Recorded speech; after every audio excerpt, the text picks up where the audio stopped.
Madam, आज मेरे लिए सचमुच एक बहुत ही सुखद दिन है और इसलिए है कि 7 साल के बाद इसी सदन में जब देश के प्रधानमंत्री पहली बार जीत के आए थे तो मुझे प्राप्त हुआ था वो मौका राष्ट्रपति के अभिभाषण पर बोलने का। और 7 साल के बाद जब हम बोल रहे हैं तो 7 साल के बाद भी मुझे ऐसा महसूस हो रहा है कि एक गर्व महसूस हो रहा है। लेकिन इस दिन एक चीज और मैडम हम आपको याद दिलाना चाहेंगे कि एक बड़ा महत्वपूर्ण और देश के प्रथम राष्ट्रपति डॉक्टर राजेंद्र प्रसाद, जो कभी इसी सदन में खड़ा होकर के जब अभिभाषण हुआ होगा तो देश के पहले राष्ट्रपति ने सुना, और खास करके कि वो बिहार से थे। मेरे लिए एक सचमुच है कि जब 16 मई को 1952 में जब पहली बार पहला राष्ट्रपति का अभिभाषण हुआ होगा और उस समय डॉक्टर राजेंद्र प्रसाद जो छपरा की धरती से, सारण की धरती से, बिहार की धरती से आते थे, देश के पहले राष्ट्रपति थे, तो एक नमन के साथ और उसी परंपरा को लेकर के जब माननीय महामहिम ने अपना अभिभाषण दिया तो मैं देश के प्रथम राष्ट्रपति का वो पहला शब्द और पहला वाक्य बोलना चाहूँगा। और उस समय उन्होंने कहा था आज़ादी के बाद जब पहले भाषण में, भाग्य हमें बुला रहा है और यह हमारा काम है कि हम उसके निमंत्रण को स्वीकार करें।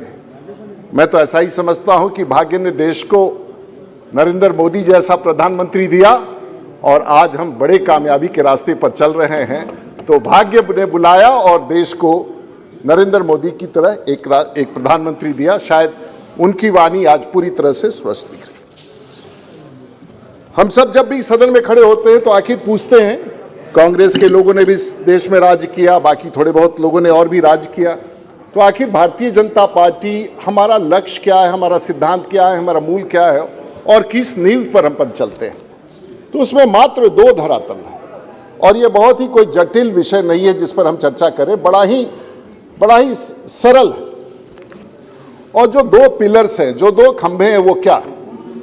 एक हमारे सोच विचारक दीनदयाल उपाध्याय जी, और उन्होंने जो एकात्मा मानवता दर्शन के बारे में चर्चा की और वहां से उभर के निकला अंत्योदय। और अंत्योदय क्या है? और हर के लक्ष्य में, हर भारतीय जनता पार्टी, हर राष्ट्रीय स्वयंसेवक संघ के कार्यकर्ता के लक्ष्य में क्या? गरीबों की उन्नति, किसानों की समृद्धि और युवाओं की चिंता। ये हमारा मूल रूप से देश को ले चलने का और देश के बारे में इंक्लूसिव रास्ता अपनाने का ये तरीका है। और दूसरा क्या था? डॉक्टर श्यामा प्रसाद मुखर्जी, जो हमारे दल के सबसे पहले अध्यक्ष बने, पश्चिम बंगाल से आते थे, वो राष्ट्रवाद।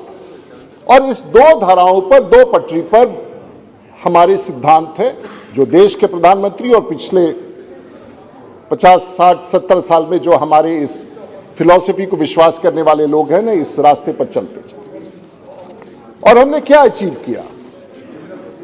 और इस बार जो मेरे सदन में सुन रहा था कि लगभग सभी लोगों ने सभी विषय, और इतने मानक हैं और देश के प्रधानमंत्री ने इतने मानक स्थापित किए हैं कि अगर एक एक मानक पर चर्चा की जाए, अब देखिए मैडम, इस तरह से हाउस चलेगा। अब आप बताइए तो कैसे? ये कॉन्फ्रेंस स्पीकर जी को बुलाइए, सब डिसिप्लिन का मामला है, स्पीकर साहब को बुलाइए, बड़ा डिसिप्लिन का इंडिसिप्लिन हो रहा है यहाँ। और Adhir Ranjan Chowdhury ji, is this the way you this is the way you respect your colleagues? And this is Mr. Raja, Mr. Maran, is this the way?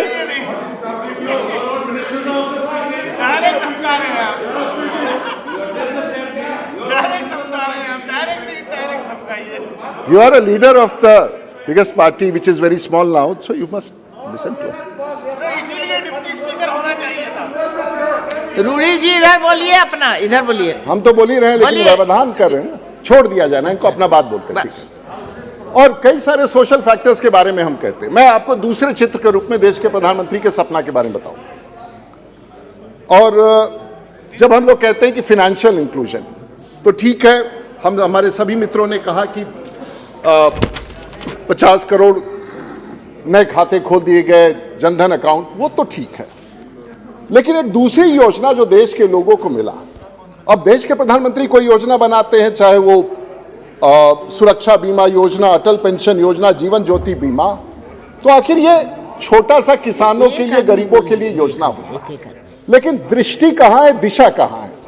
अब आप देखिए अमेरिका जैसा देश, वहां पर इंश्योरेंस, हमें तो कहीं बढ़ना है और हम कहां खड़े हैं और किस प्रकार से देश के लोगों को इंश्योरेंस में, अमेरिका में जो इंश्योरेंस का जो रेंज है, जो कवर है, वो 34 ट्रिलियन US डॉलर्स, हम तो 5 ट्रिलियन US डॉलर्स का इकोनॉमी की बात करें। यूनाइटेड किंगडम में जो इंश्योरेंस का कवरेज है वो 3.5 ट्रिलियन US डॉलर्स, जापान में 1.7 ट्रिलियन डॉलर्स और भारत में 0.007। कहीं ना कहीं देश के प्रधानमंत्री ने समझा होगा इस विषय को कि आखिर में धरती पर अगर पांचवा और छठा व्यक्ति चीन और भारत के बाद, आधा विश्व का आधी आबादी यहां है, और इसीलिए कल्पना करके जो हमारे साधन है देश के भीतर, उन्होंने गरीबों की सबसे बड़ी योजना दुनिया में लागू की, शुरुआत किया। इस देश में पेंशन की बात जब हम करते थे, सिर्फ बड़े लोग ही समझते, इंश्योरेंस की बात करते थे तो सिर्फ बड़े लोग ही सोचते कि इंश्योरेंस होगा। आज देश का गरीब, किसान, मजदूर भी इंश्योरेंस का लाभ उठा सकता है, यह कल्पना है, और अमेरिका तक पहुंचाएंगे, अगले 100 साल लगेंगे, लेकिन इंश्योरेंस की परिभाषा पूर्ण फिर से डिफाइन कर दिया है देश के प्रधानमंत्री ने। मैं पिछली सरकार के बारे में कोई टिप्पणी नहीं करना चाहूंगा, लेकिन डायरेक्ट बेनिफिट ट्रांसफर योजनाएं हैं, भारत सरकार की योजनाएं हैं। हमारी सरकार इंक्लूसिव काम करती है और इंक्लूसिव योजनाओं में 312 योजनाएं हैं, और पिछले 2014 से लेकर के, साहब 70 साल से हम लोग भी देश के राजनीति में 30 साल से देख रहे हैं, लेकिन इतनी बड़ी मात्रा में जो पैसा बीच के बिचौलियों को हटा करके, दलालों को हटा करके, टाउट्स को हटा करके, अकेले अकाउंट के भीतर पैसा भेजने की जो व्यवस्था की गई है, आज उसका लाभ सबको दिख रहा है। लगभग 20 लाख करोड़ लोगों के अकाउंट में गया है, कभी किसी ने कल्पना नहीं की थी। और अकाउंट में भेजने का लाभ यह हुआ कि सरकार को भी उसका फायदा हो गया, और सरकार ने देखा कि कितने फिक्टिशियस अकाउंट्स थे, बीच में दलाल थे, ये थे, और 2.25 लाख करोड़ की बचत भी हो गई। वो देश का लाभ हुआ, टेक्नोलॉजी का उपयोग हुआ। तो सोचने का तरीका जिस प्रकार से देश की सरकार सोचती है, और ये मैं राष्ट्रपति के उस अभिभाषण के समर्थन में बोल रहा हूं जो उन्होंने देश का जो चित्र पूरे भारत के समय रखा।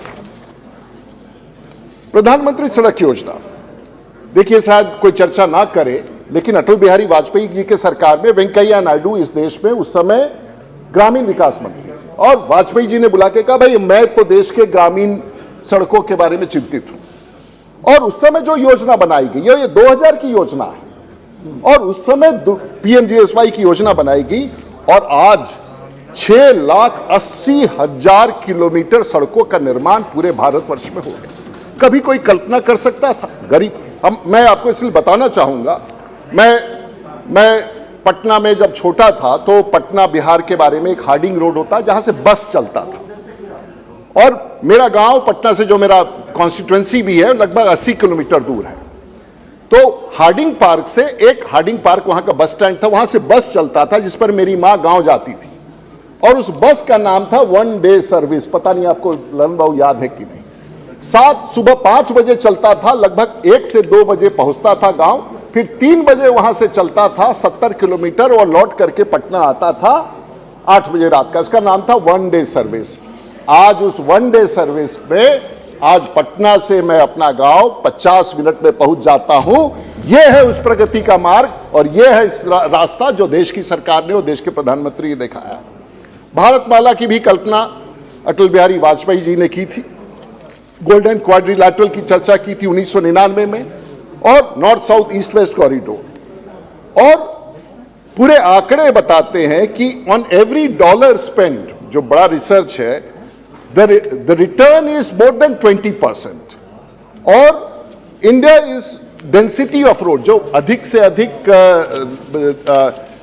अधिक जाल जो बिछा है दुनिया भर में, भारत का श्रेणी density of roads in India is more than Germany and France. अब किसी तो कभी तो ये कोई बोलता नहीं होगा, लेकिन देश के प्रधानमंत्री जानते हैं कि कहां कहां हमारा लक्ष्य है। और आज डेंसिटी की बात करते हैं, जो घनत्व, सड़कों का घनत्व पूरी दुनिया में भारत का सबसे ज्यादा है। यही उपलब्धि है, देश यही चाहता था, देश का यही सपना था। महोदय, आज दुनिया में भारत का रोड नेटवर्क सेकंड लार्जेस्ट है। सबसे पहले अमेरिका है और अमेरिका के बाद भारत है, और ये श्रेणी में हम दूसरे स्थान पर खड़े हैं। भारत में चाइना से भी हमारा सड़कों की दूरी, हमारी लंबाई ज्यादा है, ये कोई मानने के लिए तैयार नहीं है। लेकिन अगर कहना होगा तो चीन से ज्यादा आज भारत की सड़कों की लंबाई है। अमेरिका का 67 लाख किलोमीटर है अगर सड़कों का दूरी, तो भारत उससे सिर्फ 5 लाख किलोमीटर कम है, 62 लाख किलोमीटर, और चाइना मात्र 51 लाख किलोमीटर है। यही तो उपलब्धि है, यही तो सपना है, यही तो देश के लोगों ने आजादी के बाद मांगा था। एक उल्लेख करना चाहूंगा, अमेरिका के बारे में कहते हैं सचमुच सबसे बड़ा देश है, सबसे रिचेस्ट देश है, सबसे अमीर देश है, और वहां के राष्ट्रपति ने एक बार कहा था, जॉन एफ कैनेडी ने, और ये सब लोग कहते हैं और हमको इसको बार बार दोहराना चाहिए। उन्होंने कहा था कि America does not have good roads because it is rich, America is rich because it has good roads. यही तो सेंटेंस है।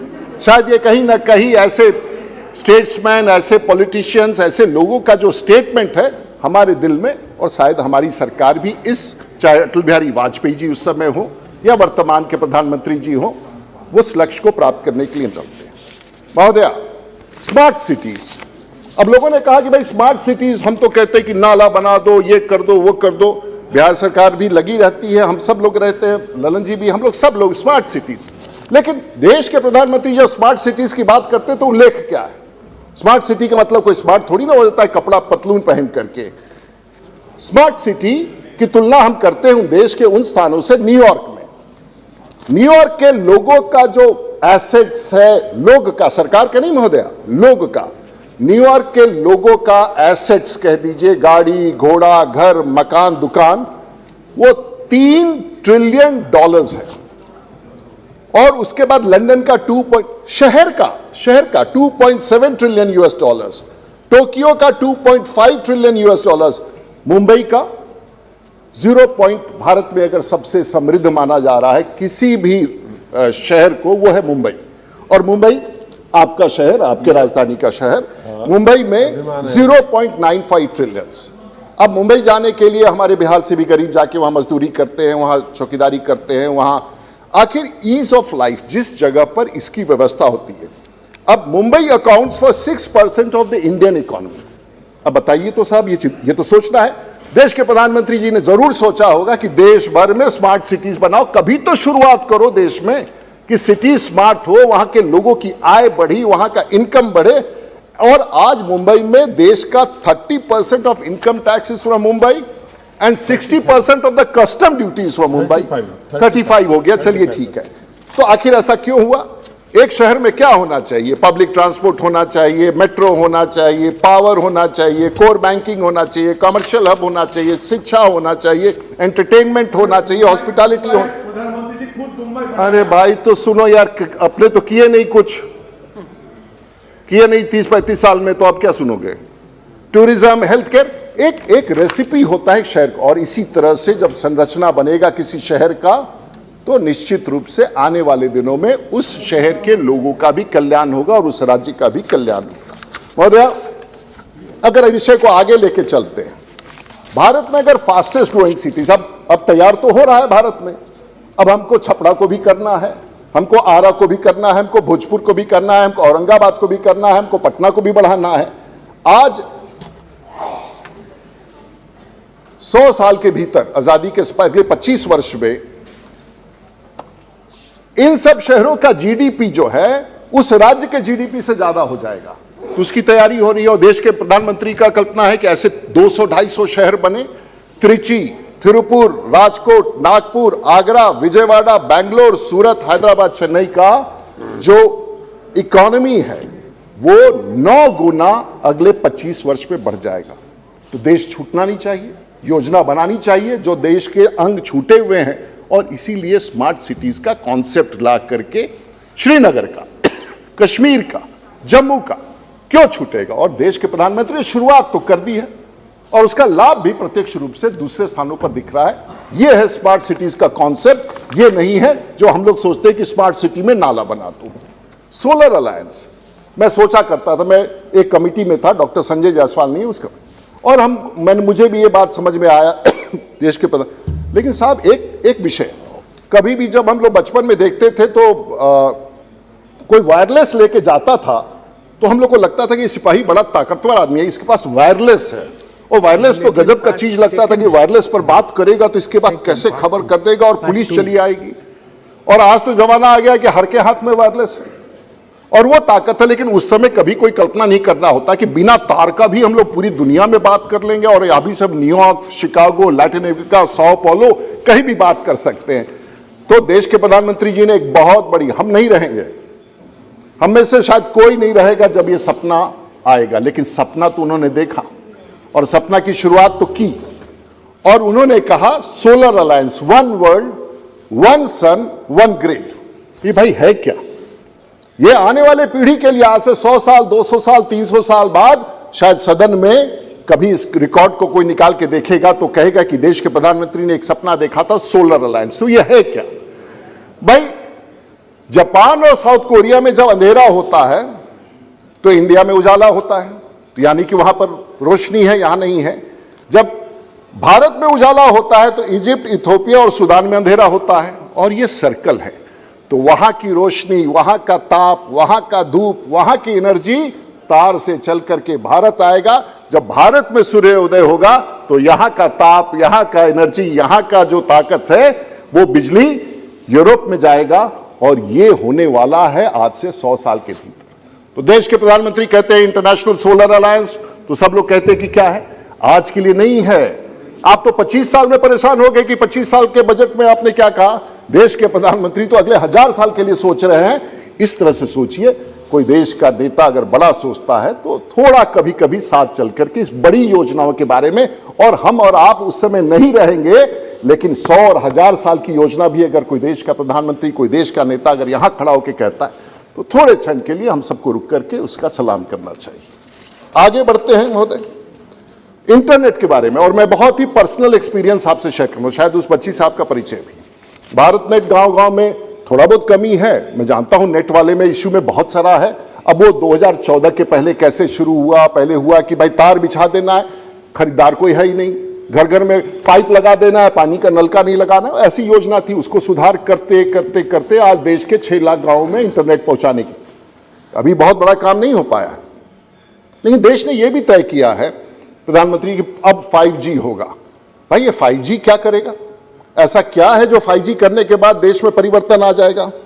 और मैं एक छोटा सा उदाहरण देता हूं साहब, हमें तो, मेरे पास कोई बिजनेस नहीं है महोदया, मैं तो पार्लियामेंट का और फिर दोस्त मित्र जो अपने हैं और अपना जो खेती होती है उसी से काम चलता है, और अवैतनिक पायलट भी हूं सिंधिया साहब, अवैतनिक पायलट भी हो, क्योंकि लाइसेंस जिंदा रखना है। लाइसेंस पता नहीं पार्लियामेंट से कभी बाहर चला गया तो फिर वो लाइसेंस को जिंदा रखना है। फारूक साहब भी एक दिन मेरे वरिष्ठ पैसेंजर थे जब मैं अभी लेके जा रहा था, मैं भी आ रहा था।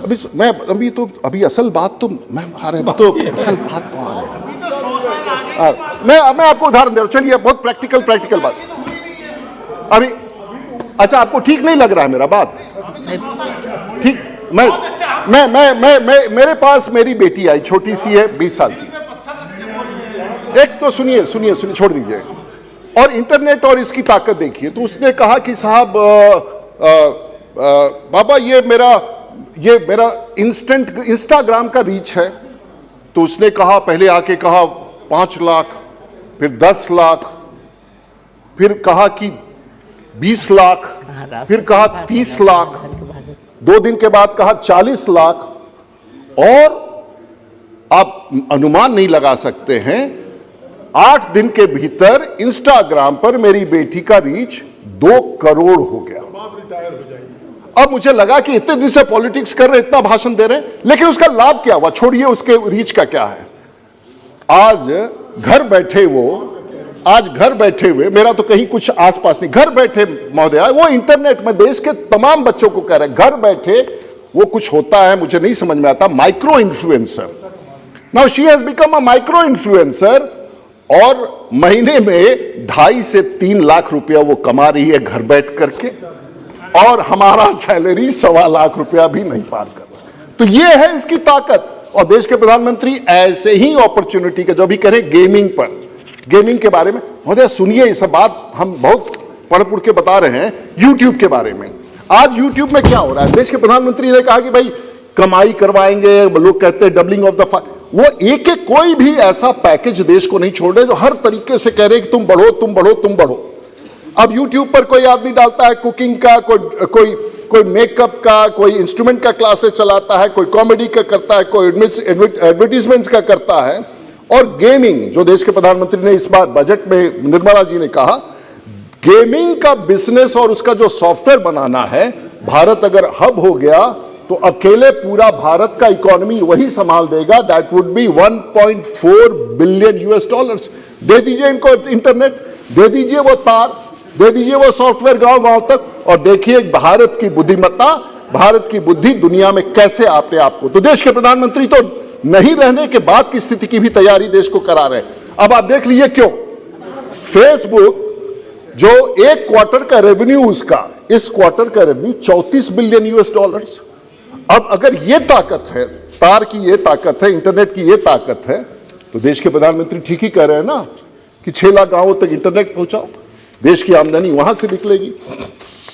हमारे पावर मिनिस्टर साहब बैठे हुए इलेक्ट्रिसिटी के मामले में महोदया बिहार में, और ललन जी एकदम ठीक बात कह रहे थे, एक समय था कि घर में कोई स्विच ऑफ करके नहीं जाता था, उसको पता नहीं था कि कब बिजली आ जाएगा बिहार में।